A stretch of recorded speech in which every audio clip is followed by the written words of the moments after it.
Hello student, good morning. आप सभी का स्वागत है अपने यूट्यूब चैनल द प्लेटफॉर्म 1.0 में। मैं जेपी सर। आज से मैं आधुनिक भारत का कुछ पार्ट लेकर चल रहा हूँ, जो एक सीरीज वाइज समाप्त करेंगे हम लोग। ठीक है, तो आज बोर्ड पर देख रहे होंगे सामने आपका लिखा हुआ यूरोपीय का आगमन। यहाँ से हम लोग शुरू करेंगे, क्योंकि आधुनिक भारत का जो हिस्सा है यहीं से शुरू होती है, यहीं से शुरू होती है। तो हम लोग यहीं से आज शुरू करेंगे। है तो बहुत बड़ा चैप्टर, लेकिन थोड़ा थोड़ा लेकर चलेंगे हम लोग। ठीक है, तो यूरोपियों का आगमन में हम लोग पूरा डिटेल एनालिसिस करेंगे, कि ताकि हम लोग का एक भी प्रश्न नहीं छूटे। और एक भी अगर प्रश्न छूटता है तो उसका जिम्मेवारी मेरे ऊपर आता है। इसलिए हम ये चाहेंगे कि एक भी प्रश्न आप लोग का नहीं छूटे। इस तरह से मैं आप लोग को पढ़ा। और ये जो आधुनिक भारत है, वो जो है कि एक कहानी के रूप में समझना जरूरी है। ये नहीं कि याद करते जा रहे, याद करते जा रहे। याद करने से नहीं होगा। एक कहानी के रूप में अगर समझ लेते हैं तो हमेशा आपको याद रहेगा। समझ रहे हैं बात को? हमेशा याद रहेगा। ठीक है, तो हम मान के चलते हैं कि आप लोग सब बिल्कुल सही होंगे, है ना? तो जय श्री राम, है ना? हम लोग आज शुरू करते हैं। राम राम। ठीक है, तो शुरू करते हैं। तो देखिएगा, यूरोपियों का आगमन का, है ना, आखिर इसका पहला ये सोचेंगे कि अगर आने का इसका कारण क्या था,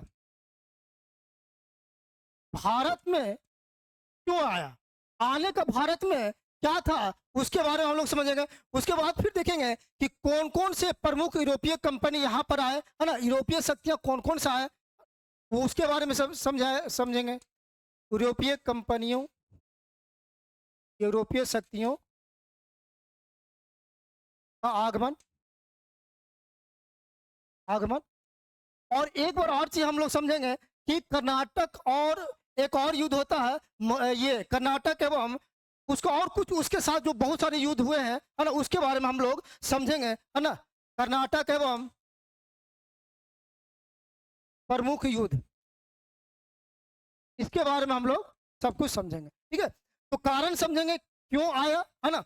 यहाँ पर यूरोपीय शक्तियों का आगमन को समझेंगे, और उसके बाद कर्नाटक एवं उसके प्रमुख युद्ध को हम लोग समझेंगे यूरोपियों का आगमन में। तो सबसे पहले ये समझते हैं कि यूरोपियों के आगमन में कौन कौन से शक्ति पहले आए। दो चीज याद रखिएगा, यूरोपीय का आगमन के क्रम समझेंगे, और एक जब यूरोपीय आए हैं तो उनका कंपनी का स्थापना के बारे में समझेंगे। उनका कंपनी के स्थापना का क्रम क्या क्या है। तो पहले हम लोग क्या समझते हैं, यूरोपियों का आगमन का क्रम।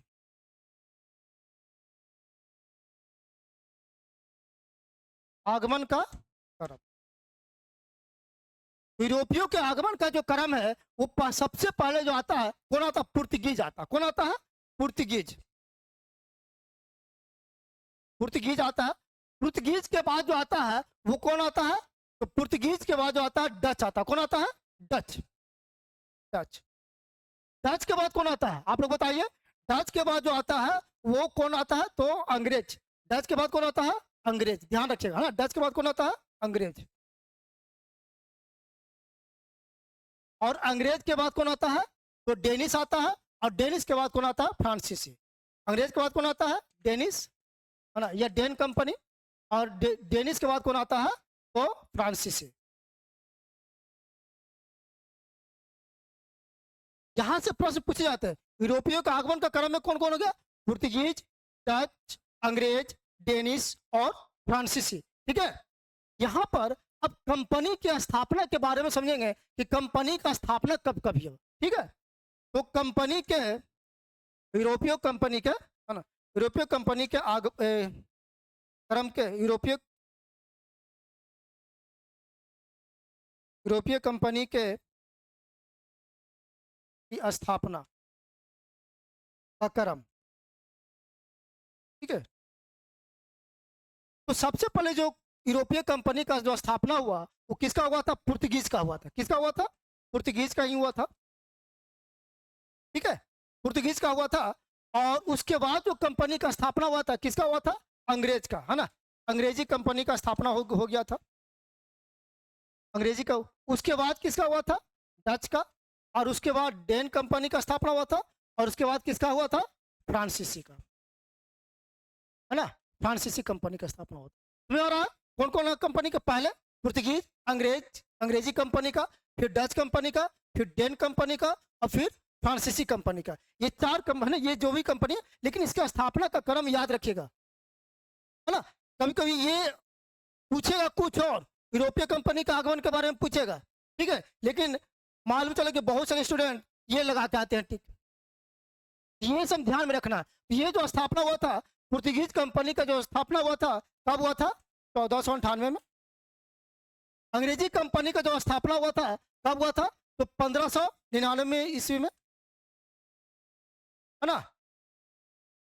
ये ब्रिटेन में, उसमें लंदन में पहले ही हो चुका था। डच कंपनी का जो स्थापना हुआ था वो कब हुआ था? तो 1602 ईस्वी में, 1602 ईस्वी में। और डेन कंपनी का जो स्थापना हुआ था कब हुआ था? 1616 ईस्वी में। और फ्रांसीसी कंपनी की जो स्थापना हुआ था 1664 ईस्वी में, ठीक है। ये चीज को ध्यान में रखिएगा। तो हम लोग जो शुरू करेंगे सबसे पहले, है ना, कौन सा कंपनी का, एक एक कंपनी का स्थापना, है ना, पुर्तगीज।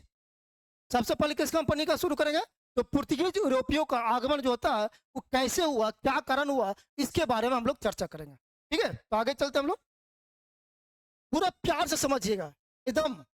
और नोट्स जो है जैसे हम लिख रहे हैं ना, वैसे उसी तरह से लिखते जाइएगा। और जो नहीं लिख रहे हैं और जो बोल रहे हैं उसको भी आप लोग लिखते जाइएगा, ठीक है। तब एक आप लोग का बेहतरीन नोट्स बन जाएगा। शायद हम ये मान के चलते हैं कि आपके जैसा नोट्स किसी और विद्यार्थी के पास नहीं होगा, ठीक है। तो यही मान चल। तो कारण पहले समझते हैं कि ये कारण क्या था, पुर्तगीज कंपनियों के आगमन का कारण क्या था। तो पहले कारण को समझ लेते हैं कि आखिर इसका कारण क्या था। कारण देखिएगा कि इस समय यूरोप में एक धर्म युद्ध चल रहा था। यूरोप में, है ना, पूर्वी रोमन साम्राज्य था। पूर्वी रोमन साम्राज्य की राजधानी कुस्तुनतुनिया थी। क्या था? कुस्तुनतुनिया। यूरोप में एक धर्म युद्ध, है ना, यूरोप में धर्म युद्ध किसके बीच? यूरोप में धर्म युद्ध जो चल रहा था किसके साथ? पूर्वी रोमन साम्राज्य। किसके साथ? पूर्वी रोमन साम्राज्य। पूर्वी रोमन साम्राज्य की राजधानी कहाँ? कुस्तुनतुनिया।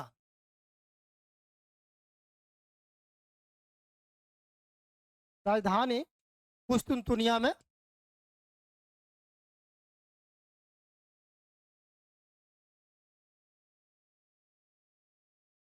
यहाँ पर राजधानी क्या चल रहा था? यहाँ पर वर्चस्व की लड़ाई चल रहा था, है ना। कुस्तुनतुनिया में इस समय बहुत युद्ध चल रहा था। इस समय यहाँ पर जो था इस्लामिक अनुयायी था। इसने क्या किया? जब इस्लामिक अनुयायियों ने, इस्लामिक अनुयायियों के बीच युद्ध चल रहा था,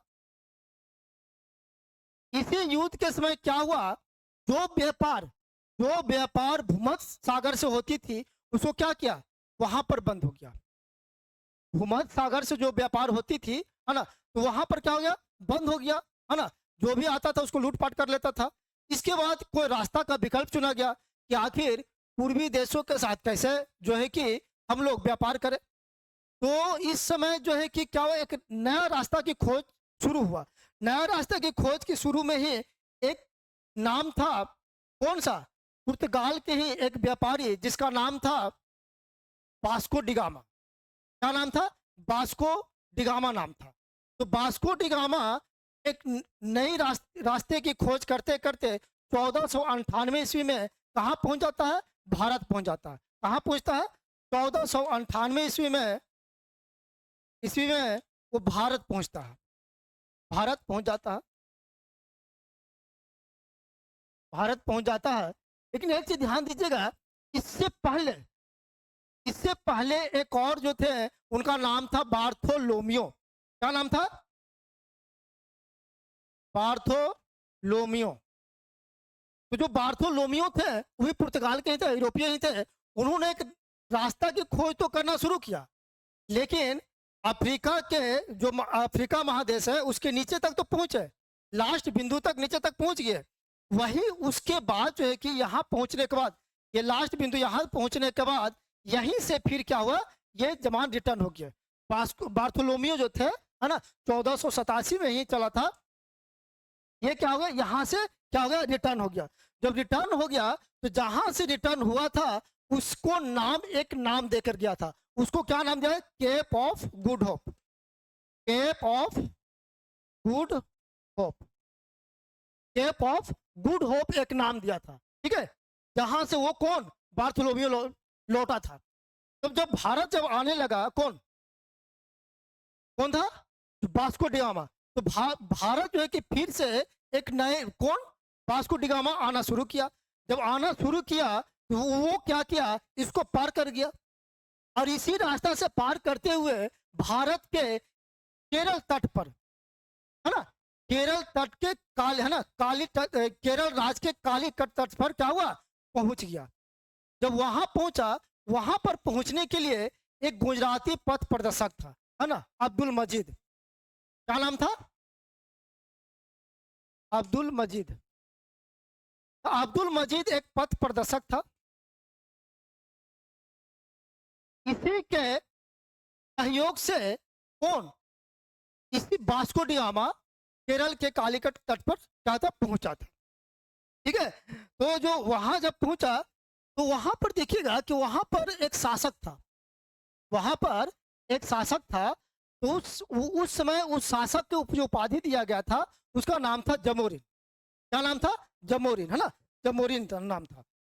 वहां पर देखिएगा कि जो जमोरिन था, जमोरिन उसका क्या किया, जमोरिन ने वहां पर वास्को डिगामा का खूब स्वागत किया। वास्को डिगामा का क्या किया, खूब स्वागत किया, जोरदार स्वागत किया, है ना। वहां पर खूब स्वागत किया, और स्वागत करने के बाद जब स्वागत किया, जब पहुंच रहा था तो उस समय क्या हुआ, जब पहुंच रहा था तो उस समय कुछ लोग इसका विरोध भी किया, अरब वाला लोग, क्योंकि अरब के लोग उस समय यहाँ पर व्यापार करते थे, अच्छे खासे इनकम उनका हो जाता था। लेकिन वो सोचा कि अगर ये लोग चले जाएंगे तो फिर मेरा इनकम नहीं होगा। लेकिन फिर भी उनके विरोध के बावजूद भी क्या हुआ, जमोरिन ने उसका स्वागत किया। जब जमोरिन स्वागत किया, उसके बाद यहाँ पर देखे कि एक मसाला का व्यापार करना शुरू किया। यहाँ के एक मसाला का नाम था काली मिर्च, है ना, क्या नाम था, काली मिर्च।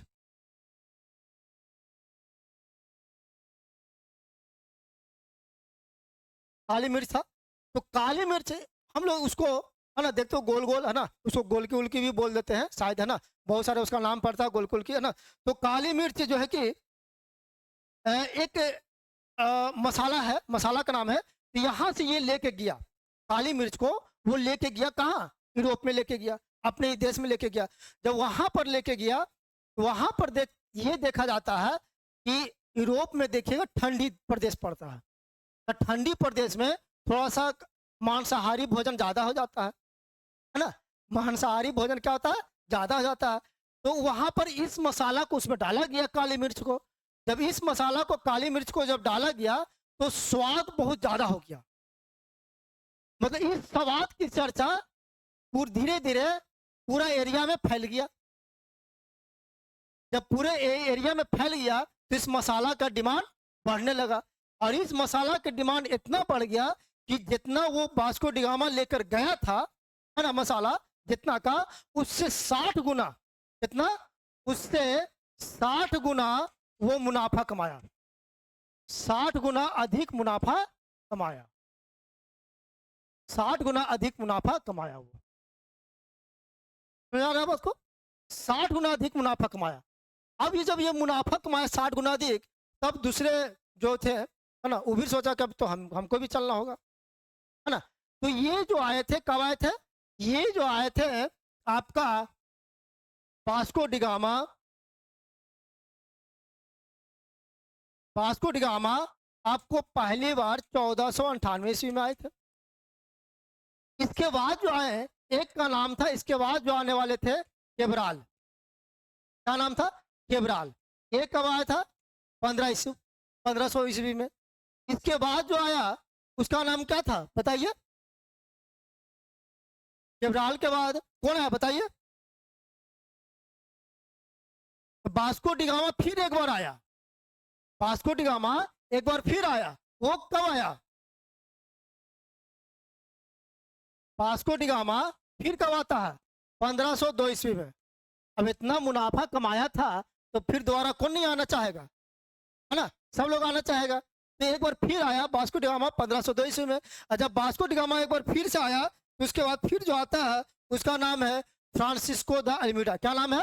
Francisco de Almeida. Francisco de Almeida.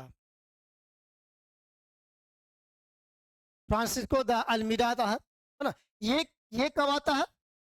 ये आपका 1505 ईस्वी में आता है। कब आता है? 1505 ईस्वी में फ्रांसिस्को द अल्मीडा आता है। उसके बाद जो आता है Alfonso de Albuquerque. Alfonso de Albuquerque. Albuquerque ये कब आता है? 1509 ईस्वी में आता है ना। 1509 ईस्वी में आता है। ऐसे इससे पहले भी रहा था लेकिन शासक के रूप में कब आया था? अल्फांसो द 1509 ईस्वी में इसको भेजा गया था। इसके बाद जो आता है नीनो डी कुन्हा। कौन आता है? Nino de Cunha.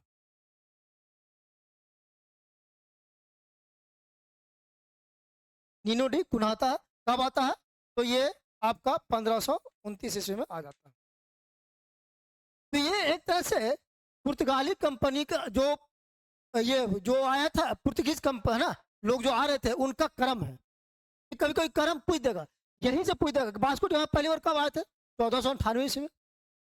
1498 ईस्वी में। लेकिन वास्को डी गामा दोबारा कब कब आए थे? दोबारा कब आए थे? 1502 ईस्वी में, है ना। अब फ्रांसिस्को द अल्मीडा कब आए थे? 1505 ईस्वी में। अल्फांसो द अल्बुकर्क कब आए थे? 1509 ईस्वी में। और नीनो डी कुन्हा कब आए थे? 1529 में। तो ये 60 गुना मुनाफा कमाया था। ये भी बात को याद रखिएगा। क्यों? तो वहाँ पर मसाला डालने से क्या होगा, उसका जो भोजन था बहुत स्वादिष्ट बना। आज भी घर में यहाँ पर भी अगर बनाते होंगे, है ना, तो ये सब मसाला का जरूर यूज करते होंगे, है ना। तो हम आप लोग को यही कहेंगे, जो खाते हैं तो ठीक है खाइए, और जो नहीं खाते हैं उनको अगर लगे कि खाना चाहिए तो ठीक है खाइए। हम तो यही देखते हैं जो लोग खाते हैं वो लगता है कि एक आध मन तक जरूर वो उस तरह से, है ना। चलिए ज़्यादा कुछ नहीं बोलेंगे, लेकिन जो खाने वाले वो मेरा विरोध करना शुरू कर देंगे, ठीक है। तो यहाँ पर जो है कि इसी तरह से चल रहा था। उसके बाद केब्राल आया, वास्को डी गामा आया। उसके बाद जब फ्रांसिस्को द अल्मीडा आता है। कौन आता है? फ्रांसिस्को द अल्मीडा आता है। फ्रांसिस्को द अल्मीडा जब आता है भारत में तो वो प्रथम वायसराय के रूप में आता है। फ्रांसिस्को द अल्मीडा वो क्या आता है? प्रथम वायसराय के रूप में बनकर आता है।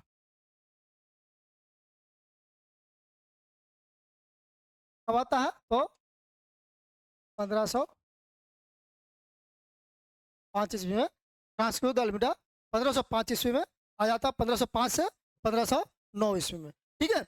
यहीं पर देखिएगा कि 1505 ईस्वी में आता है। तो इससे पहले एक फैक्ट्री की स्थापना होती है ना। इससे पहले 1503 ईस्वी में एक फैक्ट्री की स्थापना होती है अल्मीडा के आने से पहले, है ना, 1530 ईस्वी में। तो 1530 में कोचीन में एक फैक्ट्री की स्थापना होती है। फैक्ट्री की स्थापना होती है।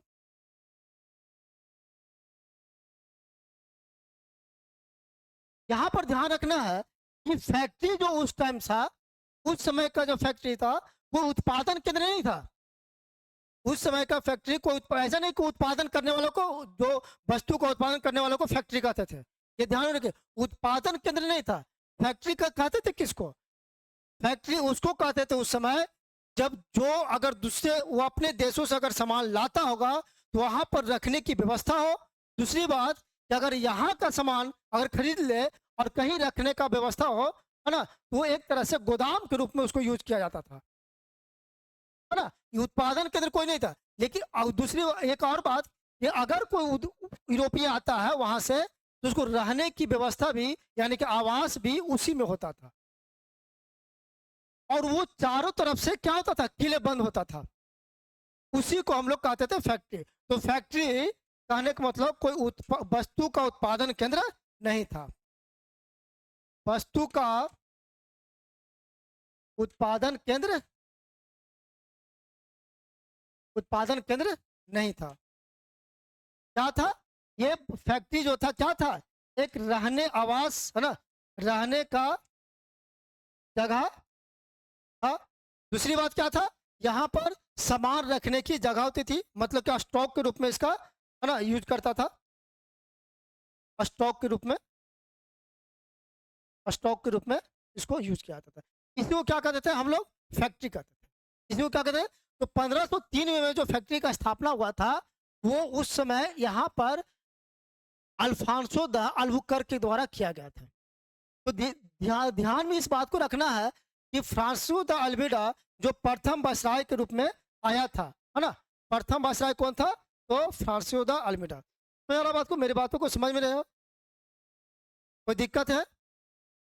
अगर कोई दिक्कत होगा तो, अगर लगे किसी तरह से कोई दिक्कत है तो आप कमेंट बॉक्स में है ना कमेंट कीजिए, और कमेंट करके आप पूछ सकते हैं, ठीक है? तो ये जो थे फ्रांसिस्को द अल्मेडा, इसने एक नीति का उपयोग किया था, एक नीति अपनाया था जिसको कहते थे ब्लू वाटर नीति। क्या कहते थे? ब्लू वाटर नीति, है ना, ब्लू वाटर नीति।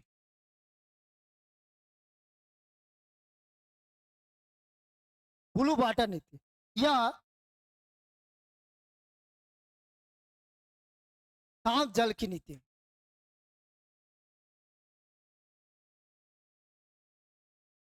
आखिर ये था क्या? ब्लू वाटर की नीति क्या था? शांत जल की नीति क्या थी? शांत जल की नीति क्या थी? इसका मतलब ये होता है, इसका कहना ये था, वहां के सरकार का ये कहना था कि सिर्फ वहां पर किलेबंदी करके रहना ठीक बात नहीं है। सिर्फ वहां पर किलेबंदी करके रखना रहना ठीक बात नहीं है, और एक ऐसा किया जाए, एक ऐसा व्यवस्था किया जाए कि मेरे ऊपर कोई हावी नहीं हो। इसलिए जो हिंद महासागर का जो क्षेत्र था, हिंद महासागर का क्षेत्र, उसमें वर्चस्व, उसमें अपने वर्चस्व कायम रखने के लिए ही, है ना, एक नीति बनाया था। उसी को कहते हैं हम लोग ब्लू वाटर नीति, यानी शांत जल की नीति, यानी कि हिंद महासागर में कोई दूसरा कोई हस्तक्षेप नहीं करे। तो यहाँ से प्रश्न पूछा जाता है कि ब्लू वाटर नीति कौन, है ना, किसने अपनाया था? तो किसने लागू किया था? तो फ्रांसिस्को द अल्मेडा। हमको लगता है आप इतना समझ गए होंगे। शायद आपको कहीं पर ये बुक में नहीं मिले कि ब्लू वाटर नीति क्या है, लेकिन आज मैं समझा दिया हूँ आप लोग को, है ना, तो क्लियर हो गया होगा बात को। अब इसके बाद जो आता है, इसके बाद जो आता है अल्फांसो द अल्बुकर्क। कौन आता है? Alfonso de Albuquerque.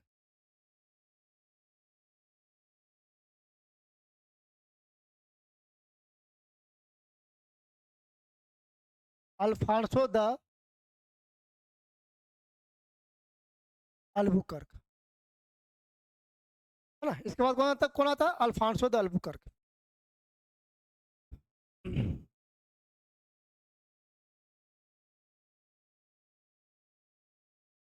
ठीक है, अल्फांसो द अल्बुकर्क के बारे में हम लोग बात करते हैं।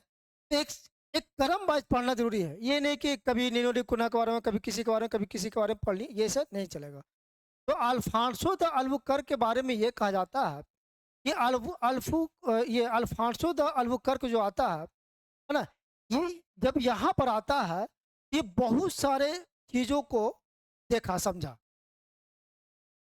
और उस देखने समझने के बाद यहाँ पर वास्तविक रूप से जो पुर्तगालियों का जो एक, मतलब कि यहाँ पर रहने योग्य जो बनाने का जो काम किया, वो वास्तविक रूप से कौन किया?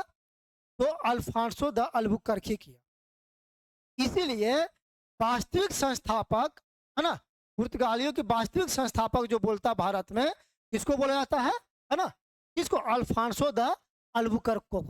मतलब कि वास्तविक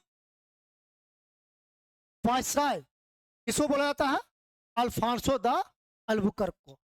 तो वास्तविक वायसराय जो होता है, वास्तविक वायसराय वो कौन है? तो वास्तविक वायसराय कौन है? अल्फांसो द अल्बुकर्क है। ये कब आता है? ये 1509 में ही आ जाता है। कब आता है? ये 1509 ईस्वी में ही आ जाता है। ये 1509 ईस्वी में ही आ जाता है। और इसके साथ आते ही आते के साथ ही इसने क्या करता है कि एक शासक होते हैं, कहाँ के, गोवा के, यूसुफ आदिल शाह, बीजापुर के शासक होते हैं, सॉरी, बीजापुर के एक शासक है। कौन? बीजापुर के शासक कौन है? यूसुफ आदिल शाह। यूसुफ आदिल शाह। तो यूसुफ आदिल शाह से क्या करता है कि गोवा है ना, गोवा को क्या करता है, गोवा को क्या करता है, छीन लेता है। यूसुफ आदिल शाह से गोवा को क्या करता है, छीन लेता है। ये जो गोवा को छीनता है, कब छीनता है? तो 1510 ईस्वी में। कब छीनता है? 1510 ईस्वी में छीनता है। इससे पहले जो राजधानी थी कहाँ? कोचीन। इससे पहले राजधानी कहाँ थी? कोचीन था। ये गोवा को छीन लिया। गोवा को छीनने के बाद, और पहली बात ये क्या था, Alfonso de Albuquerque. Alfonso de Albuquerque था जो वो वास्तविक संस्थापक के रूप में था। और इसने होर्मुज, इसने, आप देखिएगा 1511 ईस्वी में होर्मुज, मलक्का, और 1575 ईस्वी में आप देखिएगा कि होर्मुज पर भी अधिकार कर लेता है। 1511 ईस्वी में किस पर? मलक्का। और 1500 आपका 75 ईस्वी में किस पर? तो आपका होर्मुज, होर्मुज पर अधिकार कर लेता है। होर्मुज पर अधिकार कर लेता है। और इसने ही यहाँ पर विस्तारवादी नीति को अपनाया। अब विस्तारवादी नीति को अपनाने के क्रम क्या किया, इसने कहा कि जितने लोग यहाँ पर आते हैं, है ना, यहाँ पर अपना आदमी होना जरूरी है। तो अपना आदमी होने के लिए क्या किया कि भारत के जो भी भारतीय हिंदू थे, महिलाएं, उनसे क्या किया, भारतीय हिंदू महिलाओं से विवाह की नीति को अपनाया, है ना, प्रोत्साहित किया। मतलब भारतीय हिंदू महिलाओं से, भारतीय हिंदू महिलाओं से विवाह करने के लिए प्रोत्साहित किया, है ना, प्रोत्साहित किया। तो यहां से प्रश्न पूछे जाते हैं कि भारतीय हिंदू महिलाओं से विवाह करने को प्रोत्साहित किसने किया? किसने किया? तो कौन किया? Albuquerque, Alfonso de Albuquerque. तो ये इतनी सारी बात, बाकी जो शेष बचे हैं वो हम लोग नेक्स्ट क्लास में चर्चा करेंगे, है ना। और सारे बहुत सारी चीजें हैं, पतन का कारण समझेंगे, है ना, क्या कारण रहा पतन का। कुछ शासक जो बच गए हैं उसके बारे में अध्ययन करेंगे, है ना। गोवा तो अभी तक यहाँ तक छोड़ दिए हैं कि गोवा को यूसुफ आदिल शाह से जीता था, है ना, लेकिन गोवा को क्या हुआ उसके बारे में हम लोग चर्चा करेंगे। गोवा को आगे चल के क्या बनाया जाता है, राजधानी किसने बनाया, उसके हम लोग चर्चा करेंगे। तो ठीक है, 1575, है ना, 1511 यहाँ पर मलक्का और होर्मुज पर अधिकार कर लेता है। तो ठीक है, चलिए, थैंक यू, है ना। नेक्स्ट क्लास में हम लोग मिलते हैं। ओके।